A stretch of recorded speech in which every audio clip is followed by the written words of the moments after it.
जुनैद के परिवार वालों का जो दावा है वो चौंकाने वाला है कि 1 रुपए की मदद किसी ने नहीं की है। हजारों लोग वहां पर पहुंचे हैं, फोटो सेशन हुआ है, लेकिन इसमें कोई अभी तक कोई मदद नहीं की, किसी ने भी। किसी ऑर्गेनाइजेशन ने 1 रुपया दिया? नहीं, किसी ने किसी का 1 रुपया नहीं आया है।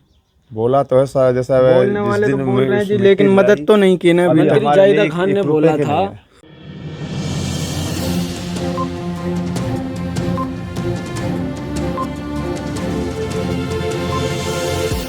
झूठ से दूर, खबरों से भरपूर। राजस्थान के घाटमिका गांव के रहने वाले नासिर और जुनैद के साथ जो कुछ हुआ वो अपने आप में जितना बर्बर और उसकी जितनी निंदा की जाए वो कम है।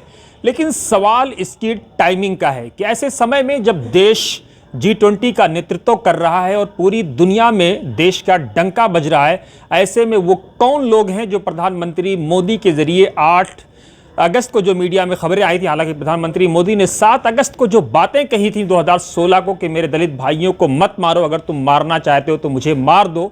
आखिर वो कौन लोग हैं जो प्रधानमंत्री मोदी के इस संदेश की सीधे सीधे धज्जियां उड़ा रहे हैं और उनके संदेशों का मजाक बनाने का प्रयास कर रहे हैं।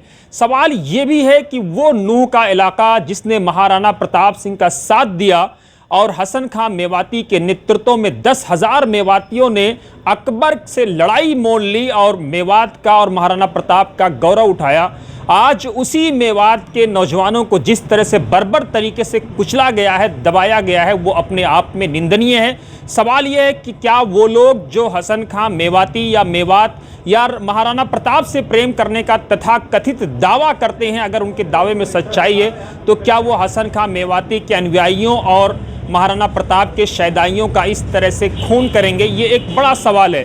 सवाल सिर्फ यहीं पर नहीं है, बल्कि अगर आप जुनैद के घर को देखेंगे जो तस्वीरों में आपको नजर आएगा, किस तरह से ये घर का रास्ता कितना खराब है, घर के पहले घर में दाखिल होने से पहले जानवरों का बाड़ा है, उसमें जिस तरह की बदबू और गंदगी आ रही है, और उसके बाद जिस तरह से टूटे हुए मकानात और जर्जर हालत में ये घर है, और जुनैद के ऊपर 13 बच्चों के किफालत की जिम्मेदारी है। अब आप सोचिए कि 13 बच्चों का लालन पालन पोषण करना, जुनैद का एक और भाई है जो अपने आप में दिमागी तौर से माजूर है।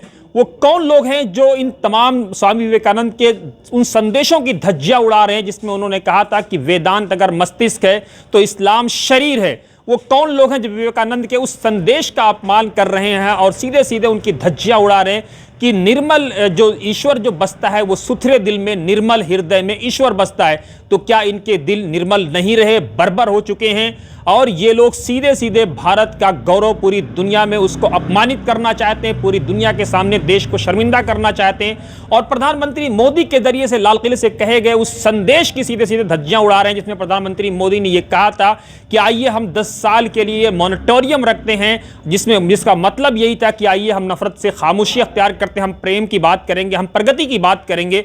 लेकिन वो कौन लोग हैं जो इन संदेशों की धज्जियां उड़ा रहे हैं? और इस तमाम बातों के बीच जो एक अहम सवाल है वो ये कि तमाम मुस्लिम संगठन हो या दूसरे संगठन हो जो देश की एकता अखंडता की बात करते हैं, लेकिन अभी तक जुनैद के परिवार वालों का जो दावा है वो चौंकाने वाला है कि 1 रुपए की मदद किसी ने नहीं की है।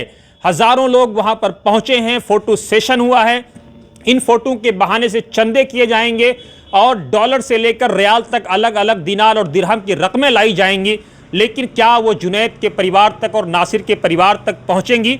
ये एक अहम सवाल है। इन सवालों का ज़रूर आप भी हल तलाश करिएगा, लेकिन तब तक के लिए हमें दीजिए इजाज़त और देखते रहिए आप वतन समाचार। तो ये तो बहुत मुश्किल की हालात है, क्योंकि जो काम करने वाला भाई था, जो समझदार था, उनको मार डाला। इतना एक जघन्य हत्या की बात कही जा सकती है। और जो दिमागी तौर पे माजूर हैं, उनके 7 बच्चे और उनके अपने 6 बच्चे, 13 बच्चों की जिम्मेदारी जिन पे थी, उनको मार डाला है। तो ये अब तो इस परिवार की मुसीबत और ज़्यादा है, क्योंकि जो दिमागी तौर पे अनस्टेबल हैं, माजूर हैं, जो हैंडीकैप्ड हैं, उन पे जिम्मेदारी 13 बच्चों, जो खुद अपने बच्चे संभालने मुश्किल थी, जिनको अब उनके अपने भाई के भी बच्चे उन्हें संभालना पड़ेगा। तो मुझे लगता है इस परिवार की एक माली मदद जो हो सकती है वो सभी को करना चाहिए, और जो बच्चों को पढ़ाने की जिम्मेदारी है वो भी समाज के लोगों को आगे आके उठाना पड़ेगा। सरकार की तरफ से जो मदद हो सकती है उसकी तो बात होनी चाहिए, लेकिन मदद से पहले जो ये कांड हुआ है उस पर जो कार्रवाई सख्ती होनी चाहिए। मुझे लगता है कि शायद फांसी से कम की सज़ा इनके लिए कोई दूसरी नहीं होनी चाहिए। हरियाणा या राजस्थान सरकार ने भी कुछ मदद की कोई घोषणा नहीं किया है, मदद का ऐलान नहीं हुआ कोई। अभी तक सर हमारे लिए कोई किसी की 2 रुपए की मदद नहीं किया। अरे ये तो बहुत बड़ी बात है। हम ही क्या कोई कुछ ही कर देता, कुछ ही भर कन्हैया लेता, कांड हमारे था लिए सर, कुछ उसमें नहीं। 24 घंटे के अंदर अंदर बहुत कुछ हो गया था। ये कन्हैया कांड से भी भयंकर कांड है, लेकिन इसमें कोई अभी तक कोई मदद नहीं की, किसी ने भी। किसी ऑर्गेनाइजेशन ने 1 रुपया नहीं, किसी ने, किसी का 1 रुपया नहीं आया है। बोला तो है सर, जैसा बोलने वाले तो बोल रहे हैं जी, लेकिन मदद तो नहीं की ना अभी तक। मंत्री जाहिदा खान ने बोला था, किसने? मंत्री जाहिदा खान ने बोला था सरकार ने, अपने वो हमारे कामा यहाँ के क्षेत्र के। मुख्यमंत्री हैं। कामा मंत्री जाहिदा खान है, राजस्थान भरतपुर भरतपुर राजस्थान। उसने बोला था सरकार ने 15-15 लाख रुपया इनको सरकार ने देने का मुआवजा किया है और 5-5 लाख मैं अपनी तरफ से किया हूँ, तो ऐसे बोल रहा था। लेकिन हरियाणा गवर्नमेंट की तरफ से अभी कोई मदद का कोई अनाउंसमेंट भी नहीं है और कोई आया भी नहीं। कोई नहीं। ये बड़ी शर्म की बात है बहुत नेता आगे जी। कि जो हरियाणा प्रदेश की जिस पे जिम्मेदारी बनती है, और ये जो अभियुक्त हैं ये भी हरियाणा की ही बॉर्डर क्या राज्य के से ही आते हैं, और इनका ये पहला कोई कांड नहीं था। ऐसे कांड ये करते रहे, लेकिन मुझे लगता है हरियाणा गवर्नमेंट को जो कार्रवाई करनी चाहिए थी वक्त रहते वो न करने की वजह से ये इनके हौसले बुलंद हुए हैं, और आज जिस हालात को पहुंचा दिया गया है, हरियाणा गवर्नमेंट को मुझे लगता है शर्म करनी चाहिए इस बात को लेके कि उसी पार्टी के इस देश के प्रधानमंत्री एक लाइन बोलते हैं और हरियाणा सरकार जो है इस तरीके के अपराधों को अंजाम होते देख रही है, और कोई कार्रवाई न पास्ट में हुई है न अभी कोई उम्मीद दिख रही, क्योंकि कोई कार्रवाई आज चौथा दिन है नहीं होते दिखी है। और यहाँ तक कि